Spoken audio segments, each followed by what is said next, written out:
നമസ്കാരം. ഏറെക്കുറെ എല്ലാ വീടുകളിലും ഇന്ന് ഫ്രിഡ്ജും ഫ്രീസറും ഒക്കെ ഉണ്ട്. നാം എല്ലാവരും നമ്മുടെ ഭക്ഷണ പദാർത്ഥങ്ങൾ കേടുകൂടാതെ സൂക്ഷിക്കാൻ വേണ്ടിയിട്ട് നാം ഇത് ഉപയോഗിക്കാറുണ്ട് താനും. ബാംഗ്ലൂരിൽ നിന്ന് ഒരു വാർത്ത പുറത്തേക്ക് വരുന്നത് ഒരു 29 വയസ്സുള്ള മഹാലക്ഷ്മി എന്നു പേരുള്ള ഒരു പെൺകുട്ടിയെ 32 കഷ്ണങ്ങളായി മുറിച്ച് ഫ്രിഡ്ജിൽ സൂക്ഷിച്ച വാർത്തയാണ്. ആ പെൺകുട്ടിയുടെ ഭർത്താവ് പുതിയ വെളിപ്പെടുത്തലുമായിട്ട് വരുന്നു. അദ്ദേഹം പറയുന്നു, ഹേമന്തദാസ് എന്നു പേരുള്ള ഈ മഹാലക്ഷ്മിയുടെ ഭർത്താവ്, അയാൾ പറയുന്നു ഈ മഹാലക്ഷ്മിയെ കൊലപ്പെടുത്തിയത് മഹാലക്ഷ്മിയുടെ കാമുകനാണ്. ഉത്തരാഖണ്ഡ് സ്വദേശിയായിട്ടുള്ള ഈ കാമുകൻ കുറച്ചു കാലമായിട്ട് ഇവിടെ ഒരു സലൂണില്, അതായത് ബാർബർ ഷോപ്പില് ജോലി നോക്കുകയാണ്. അയാളുടെ പേര് അഷറഫ് എന്നാണ്. ഈ അഷറഫാണ് തന്റെ ഭാര്യയുടെ കൊലയ്ക്കു പിന്നിൽ. ഈ 32 കഷ്ണങ്ങളായി ഇത്രയും കിരാതമായിട്ട് 29 വയസ്സുകാരിയെ കഷ്ണങ്ങളാക്കി ഫ്രിഡ്ജിൽ സൂക്ഷിച്ച ആ സംഭവത്തിന്റെ പിന്നിൽ ഈ അഷറഫാണ്, ഉത്തരാഖണ്ഡുകാരനാണ് എന്ന് ഭർത്താവ് പറയുമ്പോൾ, ഈ റൂമിൽ നിന്ന് അല്ലെങ്കിൽ ഈ ഇത്തരത്തിൽ അറും കൊല നടന്ന ആ സ്ഥലത്ത് നിന്ന് ദുർഗന്ധം വമിച്ചു തുടങ്ങിയപ്പോഴാണ് ബോഡി കണ്ടെടുത്തതെന്നും ഒക്കെ മാധ്യമങ്ങളിലൂടെ നമുക്ക് മനസ്സിലാക്കാൻ സാധിക്കുന്നു. ഈ വിഷയം നമ്മൾ കർണാടകയിലാണ്, ബാംഗ്ലൂരാണ് എന്നുള്ള നിലയിൽ ചർച്ച ചെയ്യുമ്പോൾ, ചിന്തിക്കുമ്പോൾ, നമ്മുടെ തൊട്ടടുത്തുള്ള അടൂരില് കൊട്ടാരക്കരയ്ക്ക് സമീപം വെച്ച് നടന്ന ഒരു സംഭവത്തെ കുറിച്ച് കൂടി നാം ചർച്ച ചെയ്യേണ്ടതായിട്ടുണ്ട്, ചിന്തിക്കേണ്ടതായിട്ടുണ്ട്. നാം അധിക നാളൊന്നുമായിട്ടില്ല, മറന്നുപോകാൻ സാധ്യതയില്ല. അനൂജ എന്ന് പറയുന്ന ഒരു സ്കൂൾ അധ്യാപികയെ കുറിച്ച് ഈ അടുത്ത സമയത്ത് ആ സ്കൂൾ അധ്യാപകയ്ക്ക് നേരെ നടന്ന അക്രമത്തെക്കുറിച്ച്, കൊലപാതകത്തെ കുറിച്ചുള്ള വാർത്തകൾ മാധ്യമങ്ങളിലൂടെ വന്നതാണ്. സ്കൂളിൽ അവരൊരു ട്രാവലറില് ഒരു ടൂറ് പോയി മടങ്ങി വരുന്ന സമയത്ത്, അങ്ങനെ വിനോദയാത്ര കഴിഞ്ഞ് മടങ്ങി വരുന്ന ട്രാവലറിന് കുറുകെ ഒരു 800 മാരുതി കാറ് കൊണ്ടുവന്ന് കുറുകെ പിടിച്ചതായിട്ടും, ഒരു യുവാവ് കാറിൽ നിന്ന് ഇറങ്ങി വന്ന ദേഷ്യത്തോടു കൂടിയിട്ട് കയർത്ത ഈ സ്കൂൾ ടീച്ചറെ ആ കാറിൽ ബലാത്കാരമായിട്ട് കയറ്റിക്കൊണ്ട് പോയതായിട്ടും ഒക്കെ കൂടെ പ്രവർത്തിച്ച ആ വാഹനത്തിലുണ്ടായിരുന്ന സഹപ്രവർത്തകരായിട്ടുള്ള അധ്യാപികമാര് പറയുമ്പോൾ, കുറച്ചു സമയം കഴിഞ്ഞപ്പോൾ, പെട്ടെന്ന് കൺമറഞ്ഞു പോയ ആ മാരുതി 800 വാഹനം കുറച്ചു സമയം കഴിയുമ്പോൾ പുറം ലോകം അറിയുന്ന വാർത്ത എന്ന് പറയുന്നത് വലിയ ഒരു നാഷണൽ പെർമിറ്റ് ലോറിയിലേക്ക് കയറ്റി ഇടിച്ച് വളരെ തകർന്നു പോയ കാറിനെ കുറിച്ചും വളരെ ക്രൂരമായിട്ട് കൊല ചെയ്യപ്പെട്ട അനൂജ എന്ന് പറയുന്ന അധ്യാപികയെ കുറിച്ചുമാണ് പുറം ലോകം അറിഞ്ഞത്. അവിടെയും ഈ അനൂജയുടെ ഭർത്താവായിട്ടുള്ള ആ വ്യക്തി വന്നിട്ട് ഈ ബന്ധത്തെക്കുറിച്ച് അദ്ദേഹത്തിന് അറിയില്ലാതെ പോയി.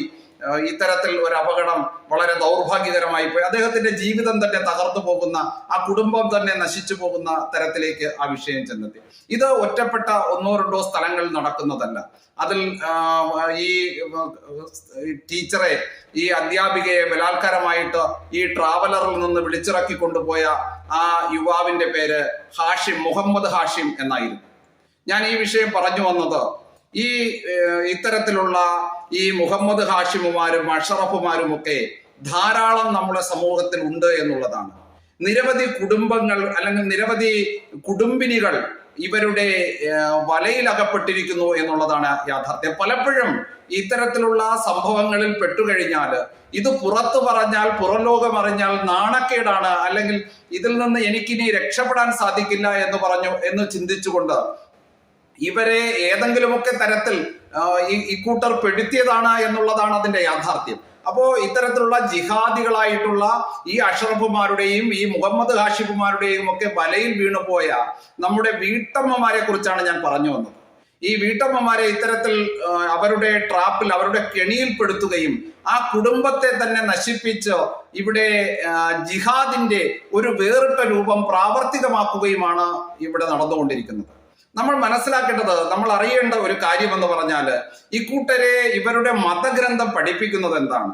ഈ മതഗ്രന്ഥം ഇവരെ പഠിപ്പിക്കുന്നത് ജിഹാദ് നടപ്പിലാക്കിയാൽ, ജിഹാദിന് വേണ്ടിയിട്ട് മരണപ്പെട്ടാൽ, ഒരു സത്യവിശ്വാസിയല്ലാത്ത ഒരാളെ കൊന്നിട്ടാണെങ്കിൽ കൂടി, ആ ഒരാളെ കൊന്ന് അതിന്റെ കൂടെ മരണപ്പെട്ടാൽ കൂടി കിട്ടുന്നത് സ്വർഗരാജ്യം എന്നാണ് പറഞ്ഞു പഠിപ്പിക്കുന്നത്. അതുപോലെ തന്നെ ഈ ജിഹാദിന് വേണ്ടിയിട്ട് സത്യവിശ്വാസിയല്ലാത്ത ആളെ കൊല ചെയ്തിട്ട് അവരുടെ ജീവിതം നശിപ്പിച്ചിട്ട് അവർ സ്വർഗത്തിലേക്ക് ചെല്ലുന്ന ഇവരെ കാത്തിരിക്കുന്നത് എന്തൊക്കെയാണ്? ഇവർക്ക് 72 ഹൂറിമാര്, മദ്യവും തേനും പാലും ഒക്കെ ഒഴുകുന്ന പുഴകള്, ഇങ്ങനെ സകല സൗഭാഗ്യങ്ങളും ഈ ഭൂമുഖത്ത് കിട്ടാത്ത, നമ്മുടെ ഈ വർത്തമാന ലോകത്തിൽ കിട്ടാത്ത എല്ലാ സൗഭാഗ്യങ്ങളും അടങ്ങിയ ഒരു സ്വർഗരാജ്യം കാത്തിരിക്കുമ്പോൾ നമ്മുടെ കുടുംബിനിമാര്, നമ്മുടെ ഹിന്ദു സഹോദരിമാര്, ഹിന്ദു പെൺകുട്ടികള്, വീട്ടമ്മമാര് ഒട്ടേറെ സൂക്ഷിക്കേണ്ടിയിരിക്കുന്നു എന്നുള്ളതാണ് ഞാൻ ഈ വീഡിയോയിലൂടെ സൂചിപ്പിക്കാൻ ആഗ്രഹിക്കുന്നത്. ഇങ്ങനെ മരിച്ചാൽ സ്വർഗരാജ്യം കിട്ടും, ഈ ലോകത്തെക്കാൾ മെച്ചപ്പെട്ട ഒരു ജീവിതം നിനക്ക് ലഭിക്കുന്നത് മറ്റൊരാളെ ഇത്തരത്തിൽ അപകടപ്പെടുത്തി അല്ലെങ്കിൽ ഈ നമ്മുടെ വിശ്വാസത്തിലില്ലാത്ത ഒരാളുടെ അല്ലെങ്കിൽ ഒരു കൂട്ടം ആളുകളുടെ, ഒരു കുടുംബത്തിന്റെ അല്ലെങ്കിൽ നിരവധി കുടുംബത്തിന്റെ ജീവൻ അപഹരിച്ചാലാണ് നിനക്ക് നല്ലൊരു രാജ്യം, നല്ലൊരു ജീവിതം ഉണ്ടാകുന്നത്. നിന്റെ ജീവിതത്തെ ഏറ്റവും വലിയ സൗഭാഗ്യങ്ങൾ നിന്നെ കാത്തിരിക്കുന്നത് ഈ കൊടും നരകത്തെ, ഈ കൊടും ക്രൂരകൃത്യം ചെയ്തതിനു ശേഷമുള്ള ജീവിതത്തിനാണ് വലിയൊരു സ്വർഗരാജ്യം കാത്തിരിക്കുന്നത് എന്ന് മദ്രസ വിദ്യാഭ്യാസം മുതൽ പറഞ്ഞു പഠിപ്പിച്ചാല് ഇത് പഠിച്ചു വരുന്ന ഒരു സാമാന്യ വിദ്യാർത്ഥിയുടെ മനസ്സിലുണ്ടാകുന്ന ആ ക്രിമിനൽ ചിന്താഗതി എന്ന് പറയുന്നത് എനിക്ക്, അല്ലെങ്കിൽ ആ മനുഷ്യന്റെ മനസ്സിലെ ആ വലിയൊരു ലക്ഷ്യം എന്ന് പറയുന്നത് ഇത്തരത്തിൽ പറഞ്ഞു പഠിപ്പിച്ചാൽ സ്വാഭാവികമായിട്ടും ഏതു തരത്തിലായാലും ഒരു കുടുംബത്തെയോ ഒരു സമൂഹത്തെയോ നശിപ്പിച്ചിട്ട് എനിക്ക് ആ സ്വർഗരാജ്യം പ്രാപിക്കണം എന്നുള്ള ചിന്ത വന്നു പോയാൽ അത് ആ വ്യക്തിയുടെ തെറ്റല്ല, അതൊരു പാഠ്യപദ്ധതിയുടെ ഇത്തരത്തിലുള്ള ചിന്താധാരയുടെ തെറ്റ് തന്നെയാണ്. ഞാൻ പറഞ്ഞു വന്നത്, ഈ ഇത്തരത്തിലുള്ള മുഹമ്മദ് ഹാഷിബുമാരും അഷറഫുമാരും ഒക്കെ നമ്മുടെ സമൂഹത്തിൽ ഇത്തരത്തിൽ വളരെ സുലഭമായിട്ട് ഏതൊരുവിധ നിയമ തടസ്സവും ഇല്ലാതെ ഇങ്ങനെ പരിലസിക്കുന്നുണ്ട്. അവർക്ക് അവരുടെ സമൂഹത്തിന്റെയും മതത്തിന്റെയും എല്ലാവിധ ഭരണകൂടത്തിന്റെയും എല്ലാവിധ പിന്തുണയും ലഭിക്കുന്നുണ്ട് എന്നുള്ളത് നാം മനസ്സിലാക്കണം. അതുകൊണ്ട് ജാഗരൂകരാകേണ്ടത് നമ്മുടെ സഹോദരിമാരാണ്. ശ്രദ്ധിക്കേണ്ടത്, സംരക്ഷിക്കേണ്ടത്, സൂക്ഷിക്കേണ്ടത് നമ്മുടെ കുടുംബങ്ങളാണ്.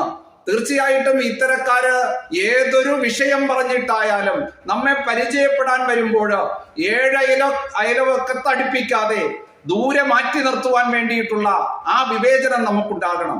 എത്രയെത്ര അനുഭവങ്ങളാണ് നമ്മുടെ സമൂഹത്തിൽ നിരന്തരം മാധ്യമ വാർത്തകളിലൂടെ നമ്മുടെ തൊട്ടടുത്തുള്ള സ്ഥലങ്ങളിലും നമ്മുടെ രാജ്യത്തുടനീളവുമായിട്ട് നമുക്ക് അനുദിനം അറിയാൻ സാധിക്കുന്നത്. പക്ഷെ എന്നിട്ടും എന്തേ നാം പഠിച്ചില്ല? ഇത്തരത്തിലുള്ള അനുഭവങ്ങൾ നിരവധി ഉണ്ടായിട്ടും ഈ അനുഭവങ്ങളിൽ നിന്നൊക്കെ ഗുണപാഠം ഉൾക്കൊള്ളാതെ വീണ്ടും ഇത്തരത്തിലുള്ള അബദ്ധങ്ങളിലേക്ക് ചെന്നു ചാടുന്ന സാഹചര്യം നമ്മുടെ സഹോദരിമാർക്ക്, നമ്മുടെ വീട്ടമ്മമാർക്ക് ഒക്കെ അനുദിനം വീണ്ടും വീണ്ടും ഉണ്ടാകുമ്പോൾ നാം ഇനിയും ശ്രദ്ധിച്ചേ മതിയാവും. നമ്മുടെ കുടുംബത്തിന് വേണ്ടിയിട്ട്, നമ്മുടെ സമാജത്തിന് വേണ്ടിയിട്ട് നാം ഇത്തരത്തിലുള്ള വലിയൊരു വിപത്തിനെ തടയുവാൻ വേണ്ടിയിട്ട് നാം എല്ലാവരും ഒരുമിച്ച് ഈ വിഷയത്തിൽ വളരെയധികം ജാഗ്രത പാലിക്കേണ്ടതായിട്ടുണ്ട്.